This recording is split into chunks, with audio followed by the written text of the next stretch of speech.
ये अरसला तुमसे क्या कह रही थी?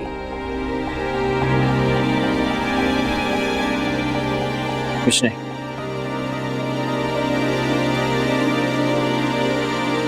ओके, खुदा हाफिज़।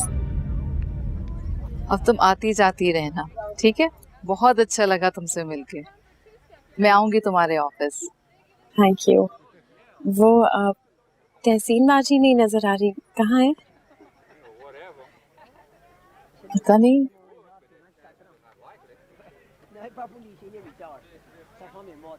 काफी अरसे बाद मुलाकात हो रही है शाहराम। लगता है बहुत मसरूफ हो गए हैं आप। कुछ ऐसा ही समझे आप। आऊंगा किसी दिन जरूर। जरूर। ये बताएं बीजान कैसी हैं? उनकी तबीयत कैसी है? वो मुल्क से बाहर हैं और बिल्कुल ठीक है। उनकी फिक्र करने की किसी को। मैं ज़ूबिया हूँ, बीजान मेरी ग्रैंड मदर है और तहसीन माजी बहुत देर हो गई है, चले? अच्छा शाहराम, हम लोग अब चलते हैं। अल्लाह हाफिज। हाफिज। इतनी जल्दी भी क्या है? जरा तारुफ तो पूरा हो लेने दो। मैं शाहराम की होने वाली मंगेतर हूँ।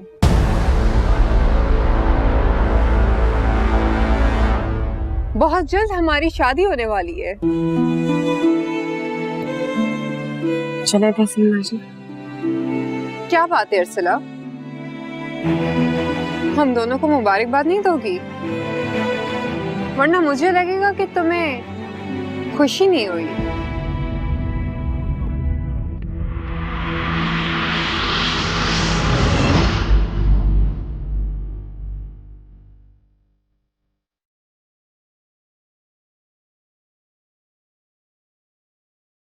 अगर ऐसी बात है तो कॉन्ग्रेचुलेशन ज़ूबिया।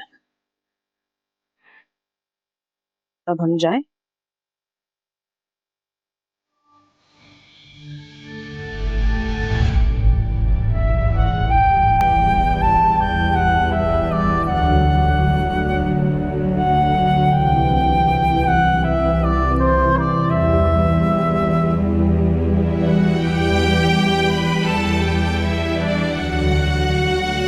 शाहराम,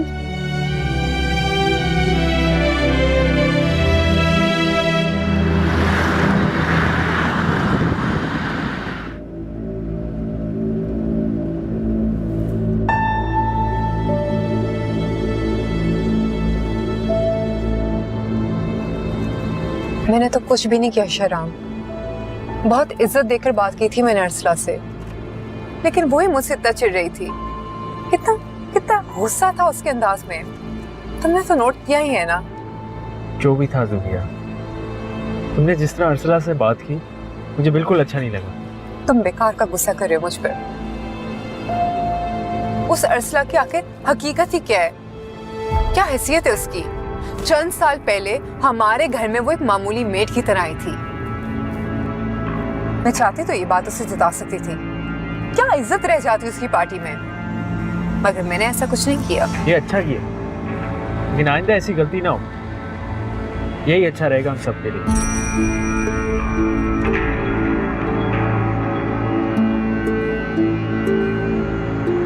खैर, हमारा घर आ गया। अंदर नहीं आओगे? अम्मी से तो मिल लो। अभी नहीं।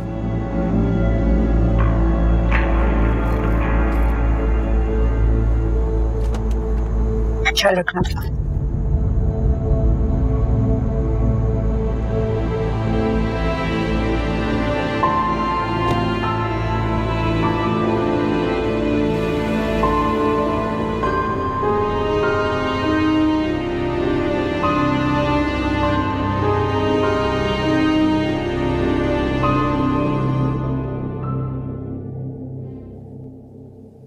चाय थे सीमा जी। अरसला, मुझे समझ नहीं आ रहा, मुझे हैरत ज्यादा हो रही है या दुख? लेकिन शाहराम को ज़ूबिया के साथ देखकर मैं वाकई बहुत अपसेट हूँ। शाहराम उस लड़की को कैसे पसंद कर सकता है? हद हो गई है। वो कजिन्स हैं तहसीन बाजी। उनके रिश्ते की बात तो बहुत पहले से चल रही है। तो फिर तो उनकी शादी बहुत पहले हो जानी चाहिए थी। नहीं, मैं नहीं मानती कि शाहराम उस लड़की को पसंद कर सकता है। वो इतनी मगरूर और फजूल लड़की को जिंदगी भर कैसे बर्दाश्त कर सकता है अरसला?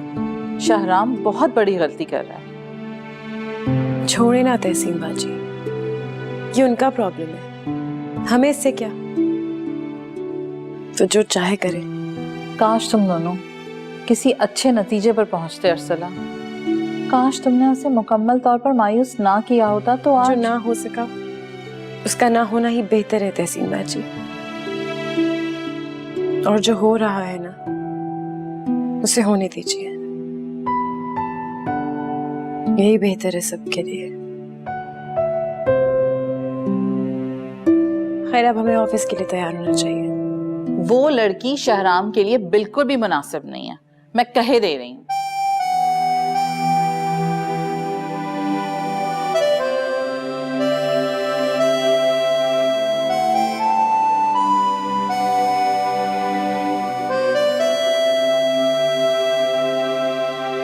यकीन नहीं आ रहा अरसला इतनी आगे बढ़ गई कि इतने बड़े बड़े लोग उसे दावतों में बुला रहे। मैं तो समझती थी कि वो कोई छोटी मोटी नौकरी कर रही होगी। अम्मी, अगर आप उसको देखती ना तो हैरान हो जाती। पहचान ही नहीं जा रही थी वो। उसकी ड्रेसिंग, उसका स्टाइल, ऊपर से उसकी शक्ल है ही अच्छी। उस जैसा वहां पे कोई नहीं था। बेटा, कपड़ों का क्या है, लोग तरस खा के कपड़े दे देते हैं। अरसला को भी मिल गए होंगे। तुम अपना दिल बुरा मत करो बेटा, वो तुम्हारी बराबरी कभी नहीं कर सकती। अम्मी, वो उसके अपने कपड़े थे। तहसीन ऑर्गेनाइजेशन की हेड बन चुकी है वो। वहां पे हर कोई इससे मिलना चाह रहा था, हर कोई उसी की तारीफ कर रहा था, जैसे कि वो कोई चीफ गेस्ट हो। ज़ुबी, तुम्हारे लिए बेहतर यही होगा कि तुम्हारा आमना सामना ना हो उससे। मैं तो अल्लाह का शुक्र मांग रही हूँ कि तुम्हारा कोई झगड़ा नहीं हुआ, वरना शाहराम को बेटा बहुत बुरा लगता। शाहराम के बहुत करीब आने की कोशिश कर रही थी वो, झगड़ा उठाने की भी कोशिश कर रही थी। वो तो मैंने उसे कोई मौका नहीं दिया। ये तुमने अच्छा किया बेटा।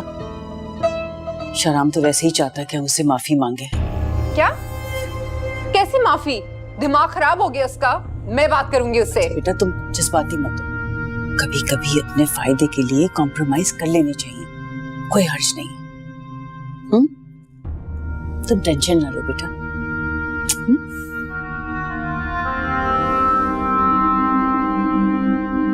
देखिए असगर साहब, मैं फिलहाल वहां नहीं आ सकता। मेरी मजबूरी है, मैं इस वक्त शहर से बाहर हूं। मैं कैसे समझाऊं आपको? ये तो मैं आपको नहीं बता सकता कि कब तक आऊंगा। देखिए, मैं आपके इदारे को फुल पेमेंट दे चुका हूं। अब आपका फर्ज है कि आप उन्हें जिस तरह मर्जी संभालें, उन्हें समझाएं। मुझे बार बार फोन करके तंग मत करें प्लीज।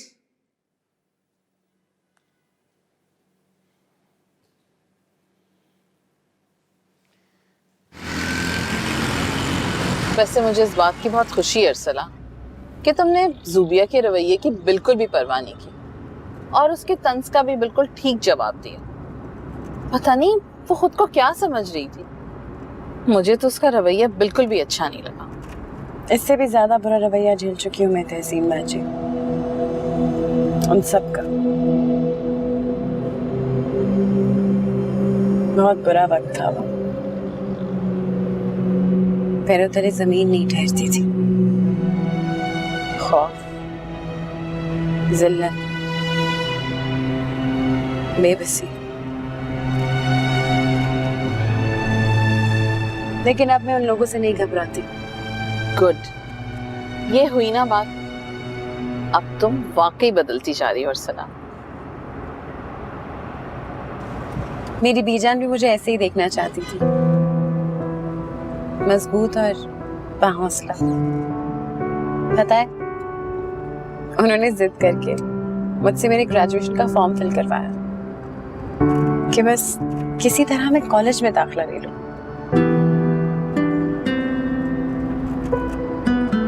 अच्छा है कि अब वो यहाँ नहीं होती। बस जहाँ भी हो खैरियत से हो, यही दुआ है मेरी।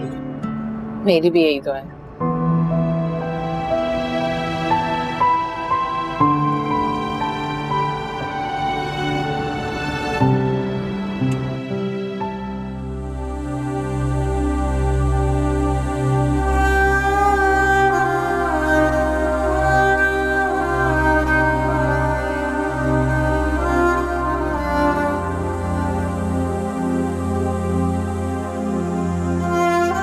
इनका बीपी नॉर्मल है? जी जी बिल्कुल। डॉक्टर साहब ये बेड नंबर 4 है। इसे बहुत तंग किया हुआ है सबको, खुद भी डिस्टर्ब है और सब पेशेंट को भी डिस्टर्ब किया हुआ है। लाइन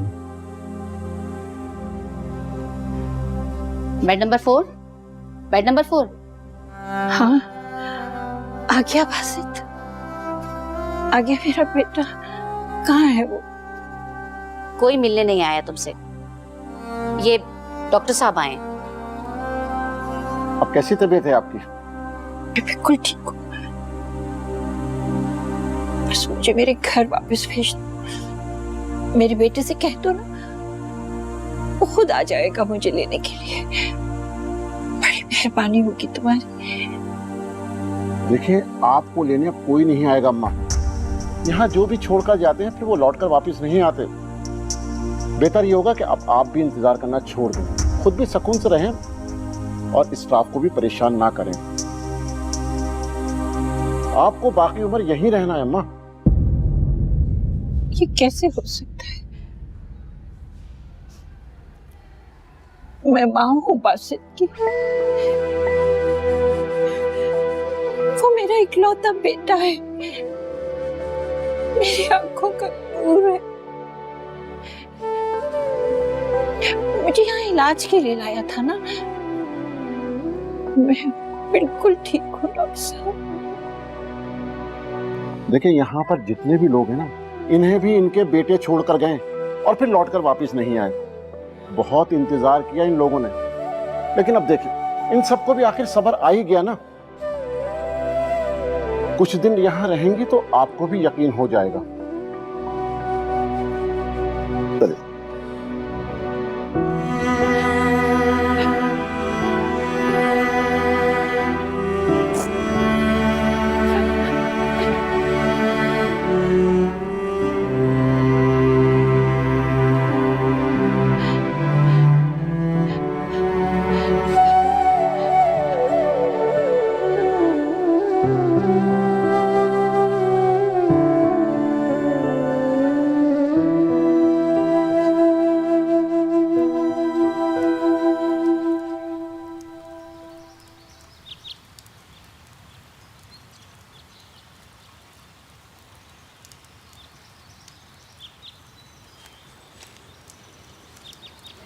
ये क्या? आतिफ ने तो सिर्फ 6,000 भेजे हैं। ना शुक्रापन मत किया करो, जो अल्लाह दे रहे हैं उस पर शुक्र अदा करो उसका। हजारों से बेहतर है हम। मुंह बना के ना बैठा करो। मुझे नसीहतें करने के बजाय आप अपने बेटे को कुछ क्यों नहीं कहते? सब इतना कमाते हैं कराची में, आतिफ वहां पर क्या कर रहा है? जितने पैसे वो यहाँ पर घर में देता था उतने ही पैसे वो वहां से भेज रहा है। तो फिर क्या फर्क हुआ वहां में और यहाँ में? उसके अपने खर्च नहीं है क्या वहां पर? खाना पीना, रहना सहना, बिजली, पेट्रोल, घर का किराया, सब कुछ तो उसके सर पर है। तो फिर आप साफ साफ क्यों नहीं कहते कि खुद तो वो दिल खोल कर खर्च करता है, लेकिन सारी कंजूसी सिर्फ और सिर्फ मेरे लिए ही है। भूले भटके अगर कभी फोन कर भी लेता है तो सिर्फ 2 ही बातें होती है उसके पास करने को,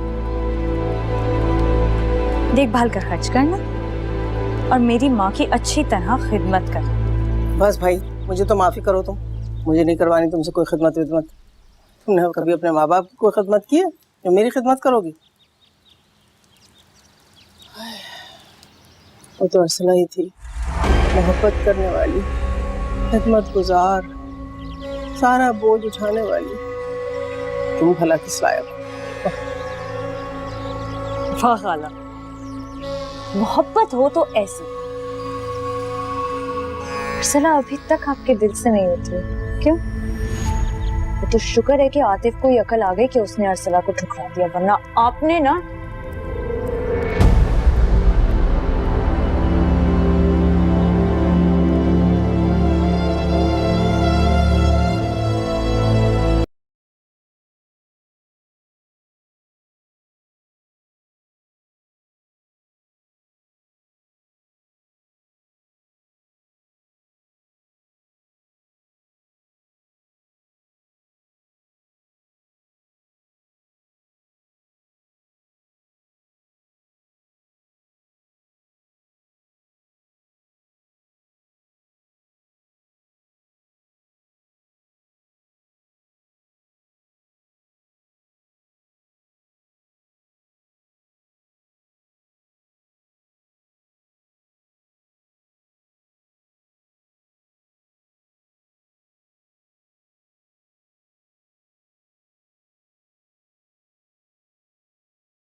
अम्मा, अम्मा, जिस काम के लिए गए थे वो करके आए हो कि नहीं? जाहिर है वो करके ही आऊंगा ना। बैग में काफी रश था इसलिए देर हो गई। इस बार असला बाजी ने पैसे भी ज्यादा भेजे। जाहिर है तनख्वाह बढ़ गई होगी ना उसकी। तुम्हारी बात हुई उससे? बस थोड़ी सी देरी हुई थी। खैरियत पूछ रही थी और मेरी पढ़ाई का। मसरूफ रहती होगी ना। नाराज भी तो हो सकती है। अम्मा, आपको याद है जब मुदस्सिर चाचा पहली बार अरसला बाजी को लेने के लिए आए थे, वो कितना रो रही थी। बार बार आप लोगों को फोन करती थी, लेकिन आप लोग बात नहीं करते थे कि कहीं वो वापस आने की जिद ना करें। उस वक्त हालात ही ऐसे थे, किसी ना किसी को तो काम करना था ना। लेकिन अब तो अब्बा वापस बुलाना चाहते थे ना, उनकी शादी करना चाहते थे। मुझे मिर्जा चाचा ने बताया कि वो उनके लिए लड़का भी देख रहे थे। बकवास करता है मिर्जा। वो कौन होता है अरसला के बारे में बात करने वाला?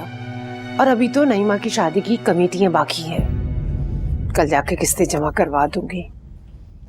और बात सुनो, बाहर जाके ना अरसला के बारे में किसी से कोई बात करने की जरूरत नहीं है।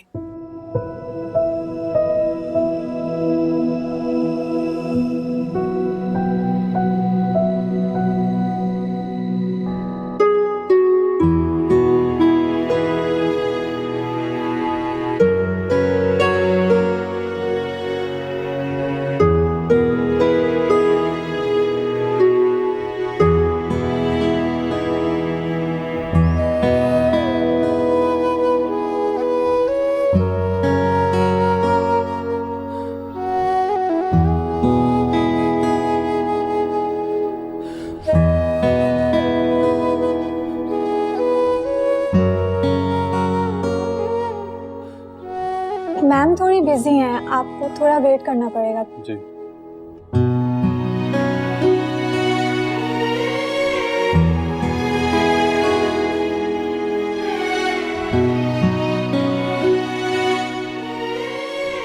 अम्मा,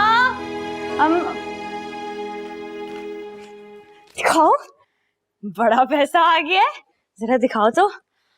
तब पैसा मतलब बहुत अरसा हो गया ना, गिना नहीं है। आतिफ भाई भेजते होंगे ना तुम्हें, फिर भी तुम्हारा दिल नहीं भरता। आतिफ जितने पैसे भेजता है ना, उसमें घर का सामान और बिल भरने के बाद कुछ गिनने के लिए बचता नहीं है। अरे तुम तो हमेशा की नाशुक्री हो और तंग दिल भी। तुमसे बात करने फजूल है। इधर दो पैसे, हटो, फट जाएंगे। हाँ हाँ, सारी बुराइयां मुझी में है, मैं ही किसी को पसंद नहीं आती, क्योंकि अरसला के पैसे ने सबका मुंह जो बंद कर रखा है, और वैसे भी तुम और अब्बा हमेशा से उसके चमचे थे। बेशरम। तौबा करो नईमा, मरे हुए बाप को तो बख्श दो। जो मुंह में आता है बकती चली जाती हो। आखिर तुम चाहती क्या हो? ना खुद चैन से जीती हो, ना हमें चैन से जीने देती हो। अरे अब तो आतिफ भी कराची चला गया, अच्छी नौकरी कर रहा है। दफा करें इन सब बातों को अम्मा। मुझे तो ऐसा ही लग रहा है कि आतिफ अरसला के चक्कर में कराची गया है। ये जो नौकरी और ये पैसा, ये सब कुछ जो भी है ना, सब कुछ बहाना है। आ जाए।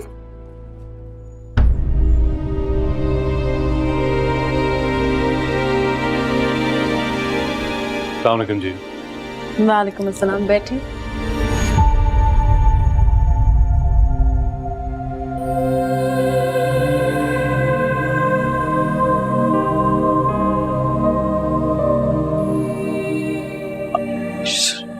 तुम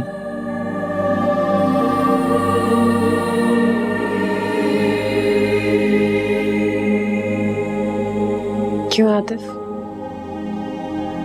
बहुत हैरत हो रही है मुझे यहाँ देखते हुए। मुझे पता नहीं था कि तुम यहाँ नौकरी कर रही हो। अच्छा, तो तुम्हारे ख्याल में मुझे कहाँ होना चाहिए था आतिफ? किसी बदनाम मोहल्ले में, किसी नाच घर में, या फिर किसी निचले दर्जे के पेशे में रुस्वाई और जिल्लत समेटते हुए? प्लीज अरसला, प्लीज, मेरा ये मतलब नहीं था।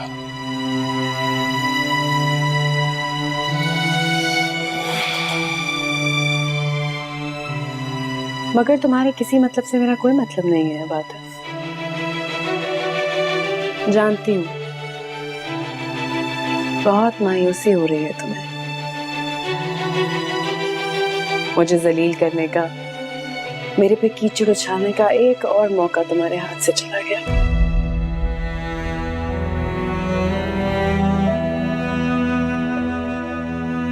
तुम्हारी घटिया ज़हनियत से और गंदी जबान से खुदा ने एक और दफा मुझे बचा लिया। इसलिए अब तुम यहां से चले जाओ, अभी इसी वक्त। नहीं अर्चना, मैं ऐसे नहीं जाऊंगा यहां से। तुम्हें आज मेरी पूरी बात सुनना होगी। सारा कसूर मेरा नहीं था, मेरा नहीं था सारा कसूर अर्चना। तुमने मुझे एतबार के काबिल क्यों नहीं समझा? मदरसा चाचा जब तुम्हें पहली दफा लेके गए थे तब से लेके अब तक तुमने मेरी गलतफहमी को दूर करने की कोशिश नहीं की अर्चना। मैं जिस तकलीफ से गुजर रहा था, इस आग में जल रहा था मैं, तुमने मुझे उस तकलीफ से निकालने की कोशिश क्यों नहीं की? क्यों नहीं निकाला मुझे? क्यों रहम नहीं किया तुमने मुझ पर? बताओ। रहम, यही कहा ना तुमने?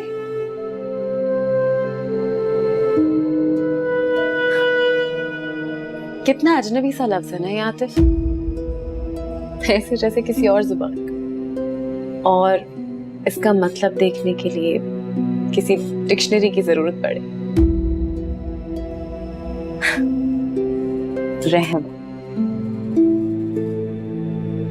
रहम।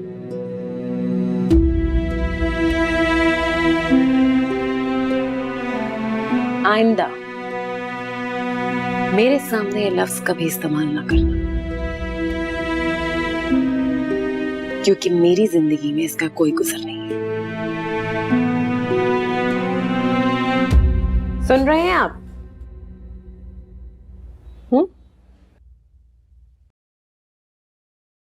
तुम जानना चाहते थे ना कि इतना अरसा मैं कराची में क्या कर रही थी? तो सुनो, मैं वो कर रही थी जो इस मुल्क की हर खुददार और मेहनती औरत करती है, जो बदतरीन हालात में अपने खानदान की ढाल बन के खड़ी होती है, जो अपनी मेहनत से अपना रिज़्क हलाल कमाती है।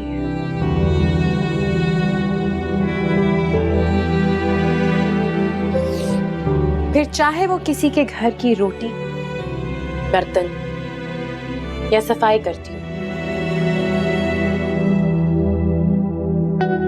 या फिर किसी बहुत जिम्मेदार पोस्ट पर बैठी हो, अपने ऊपर उठने वाली लाखों उंगलियों से बेनियाज। अब पता चला आतिफ कि मैं कराची में क्या कर रही थी?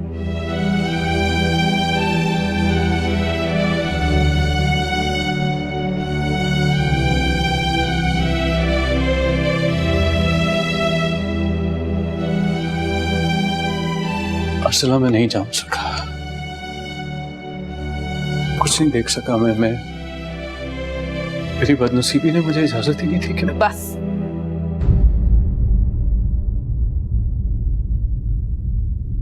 बस आतिफ, मैं कुछ भी सुनना नहीं चाहती अब। जाओ यहां से।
अस्सलाम वालेकुम सर। वालेकुम सलाम।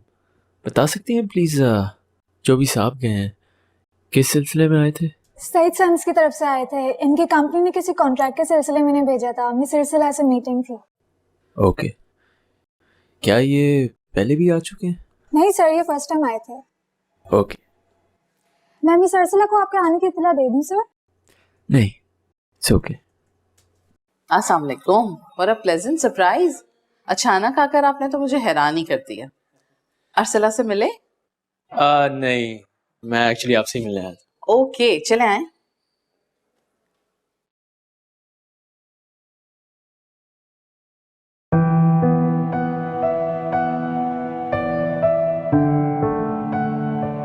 जाकिर साहब, आज जिस कंपनी के साथ हम न्यू कॉन्ट्रैक्ट करने वाले थे उसको कैंसिल कर दे, और ये बात उन्हें अभी फोन करके बता दे। जी।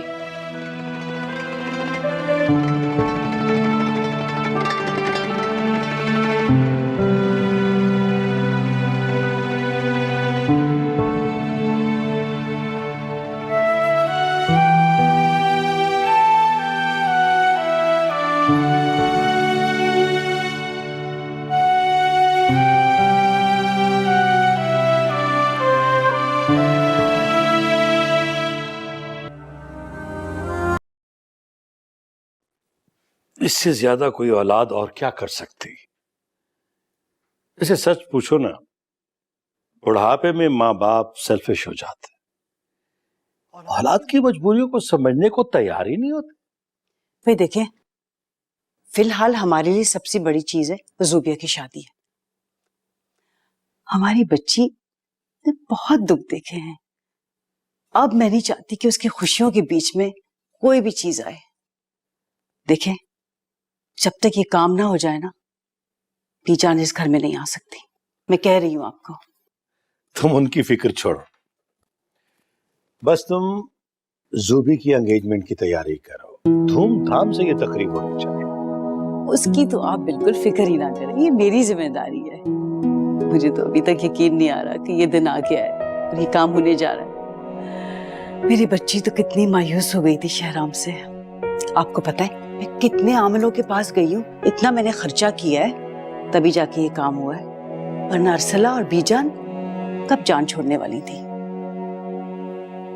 हाँ, अरसला से याद आया, वो माफी वाली बात शहराम ने दोबारा तो नहीं की? अरे भूल भाल गया होगा, और अगर उसे याद आ भी जाएगा तो चली जाऊंगी किसी एक दिन माफी मांगने के लिए, और फिर लानत भेजूंगी अरसला के मुख पर। शेल्टर होम वालों का फिर फोन आ रहा है। अरे वही रोना होगा बीजान का। आप फोन मत उठाएं, आप ऐसा करें साइलेंट पे कर दें। ये लो, मुंह खोलो। मेरे पास इतना टाइम नहीं है कि सारा दिन खड़े होके तुम्हें खाना खिलाती रहूं। और भी पेशेंट है मेरे पास। खोलो, मुंह खोलो। क्या मुसीबत है? इतने नखरे कर रहे थे ना तो अपने घर बैठना था। यहाँ क्यों चली आई हो? मैनेजमेंट को बोल दो, बेड नंबर 4 ने 3 दिन से खाना नहीं खाया। अगर तबीयत ज्यादा खराब हुई तो हम जिम्मेदार नहीं होंगे। फोन कर दे इसके बेटे को, बुला ले उसे।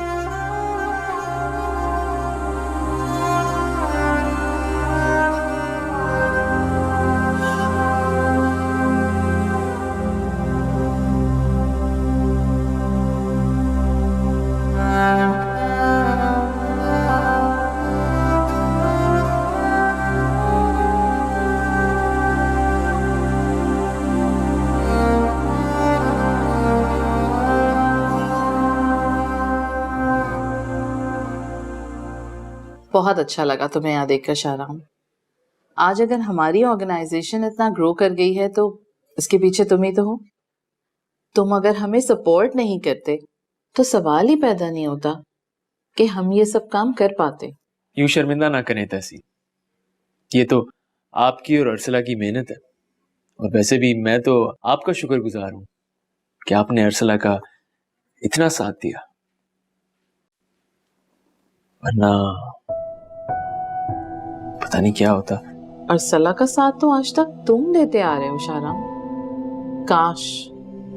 काश वो कभी जान सकती शाहराम कि तुम किस तरह दूर रहकर उसका साया बने हुए हो, किस तरह उसके रास्तों को आसान करते जा रहे हो, बगैर किसी मतलब और बगैर किसी गर्ज के। काश मैं उसे खुश भी देख सकता। आज वो कामयाब जरूर है, लेकिन सब कुछ ठीक हो सकता था शहराम, अगर तुम उससे वो रिंग वापस ना लेती। नाम की ही सही, लेकिन उसकी उम्मीद तो बरकरार रहती। मुझे वो रिंग बीच जान के जाते ही ले लेनी चाहिए थी अर्सला से। बहुत जिल्लत झेलनी पड़ी अर्सला को उस रिंग की वजह से, पहले से कई ज्यादा। आप जानती है ना कि उसने वो रिंग सिर्फ बीजान की खातिर पहनी थी, वरना उसके दिल में मेरे लिए कोई जगह नहीं थी। ये वो खुद कह चुकी है। और वो जूबिया, क्या वो एक नया दुख नहीं है अर्सला के लिए शहराम? और अर्सला के बाद क्या वो एक वही लड़की रह गई थी जमाने में? उसकी भी एक वजह है, खैर बताऊंगा आपको कभी। अभी मुझे एक जरूरी काम है तो मैं चलता हूँ।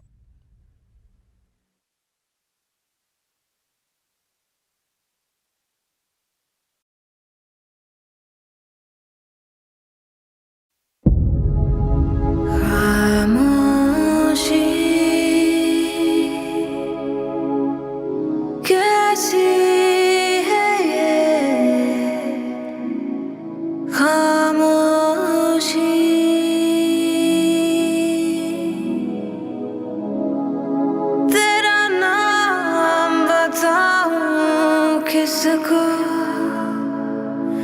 ये हाल सुनाऊं, किसको खामोशी